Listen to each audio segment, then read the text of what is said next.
Ngiyalikhetha unyazi lezulu. Oguqile umfana kaMbili eMbumbulu.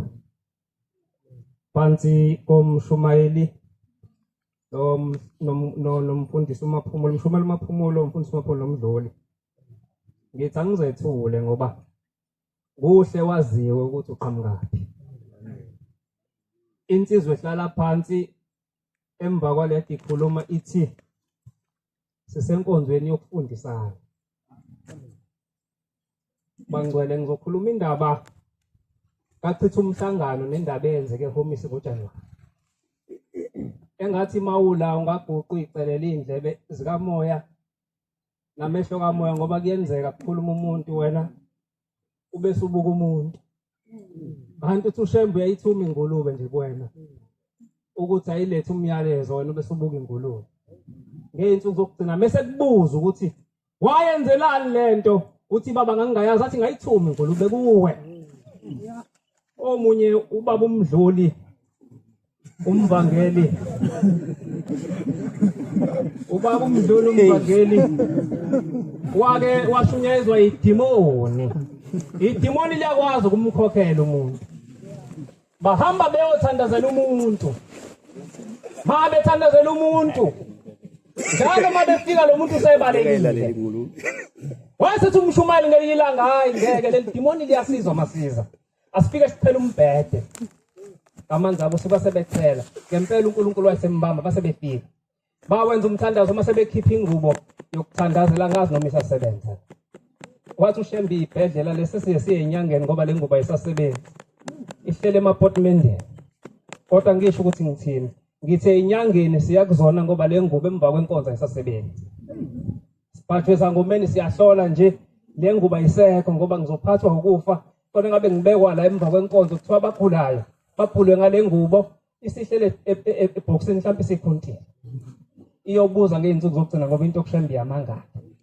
Nesihlabelelo nje base sihlabelela usihlabela ngekhanda nje siyamangala ngeinsuku zokugcina uthi lo wife angisebenzisa ibaba. Bathi mabeyikhipha ingubo ilithi demoni cha angayibambi lo.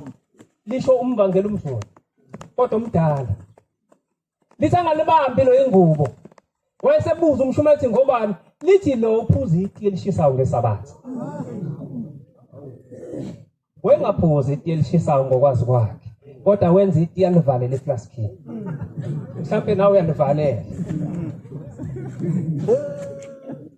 Wazi ukuthi alishisi. Lase limlapha idemoni njengoba ngithi ungabobheka umuntu esikhathini ngothatha into ayishoyo ubese uyayisebenzisa.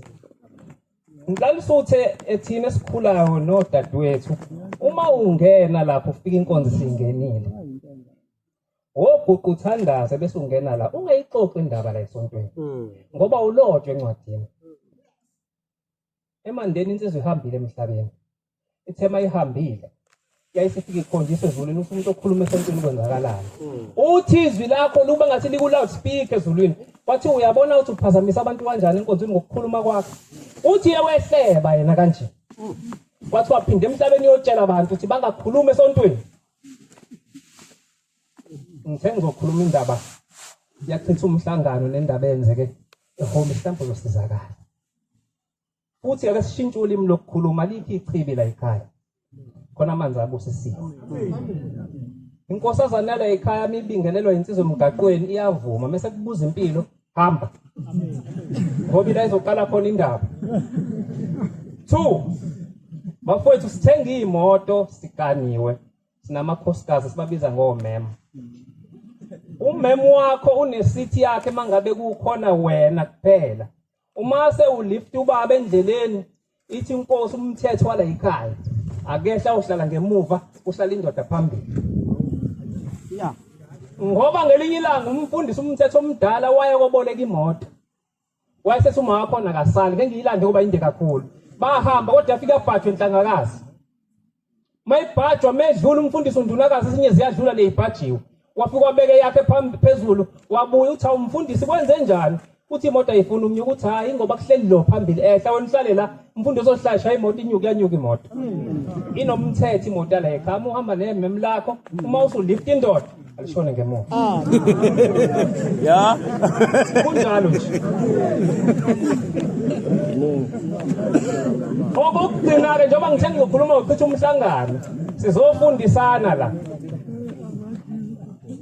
uthi uchitha umhlangano babushange wasempumelelweni tempele ufika umthole ivangela lihambisayo leli mali lifika kwena namhlanje lilalele bese uyenza uthi boye umphathi wenabashu behamba beya kwinabashu la yayikhona eyisanda kuqala kwathi kuhlatshelelwe emotini zisho lezi ngoma ezosho manje kungezona esala ekhaya uyabona uma usenothando lento yangaphandle usula awukapheleli la umlenze wakho mawungala uphinde ube la hayi awukapheleli fanele ukwenza inkonzo kwamashoka ndlela ekhaya ukuze uphelele la ngoba kuyacaca ukakahlukanisi uma usathanda into yangaphandle ula fanele ukwenza inkonzo kwamashoka ndlela eNazaretha uma ungayazi uyibuze kuthina sokutshethe yenziwa kanjani ukuze uphelele la ube iNazaretha ekuthi makuhlatshelelwe into yangale ungabi nomuzwa wayo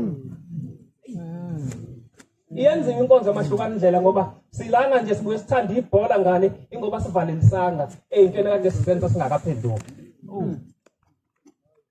uthi ke mangena inyanga ezwe yafika hlala ku TV yathi wena mntanami sengiqamba igama elisha namhlanje uchitha umhlangano uthi uyofika amaNazaretha ehlabelele lezi ingoma uthi ube suwathulisa ube suthi wathi uShembe umuntu ohlabele lezi ingoma kaye ezulwini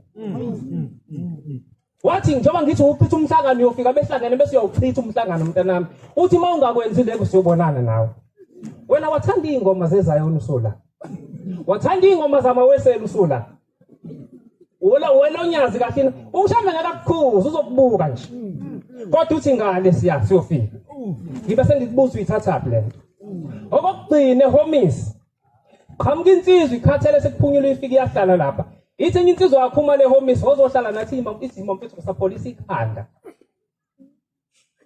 wayeselala isithi le insizwa niyambona njengoba eyohlala lapha lo unenkinga bangcwele uthi kufika inyanga yezulu kuyena yathi mntanami ngiyakuthanda wena ngikuthandela izulu phuma ku Facebook no WhatsApp ukuze mina nawe sibonane ezulwini yayisiphuma lensizwa ku Facebook no WhatsApp kwase kuqhamuka mina ngathi kunama page ku Facebook ayimsebenzi sizokufaka negroup ka WhatsApp siyachatha sikhuluma ngemsebenzi wathi buyela isibuyela lensizwa usathana nje obasila uyasizungeza bangcwele usizungeza ngehlabelo zangaphandle usizungeza ngokona umgidi kaNkuluNkulu wena onelungelo lokukhuza obekwe phambi kwethu engathi wangasabi ukusikhuza mangabe sasithatha umgidi kaNkuluNkulu usuwona ngoba uShembe uyawufuna lo mgidi njengoba sabiza ngo-2000 yogida yathi inkosi uthunye umvangelo uthunywe inkosi uThingo ithi amfika ungitshena amaNazaretha njengoba ngingagidi mina into edala ngagidi ngoba wonile umgidi agidi itayela futhi njengoba ihamba inwele zami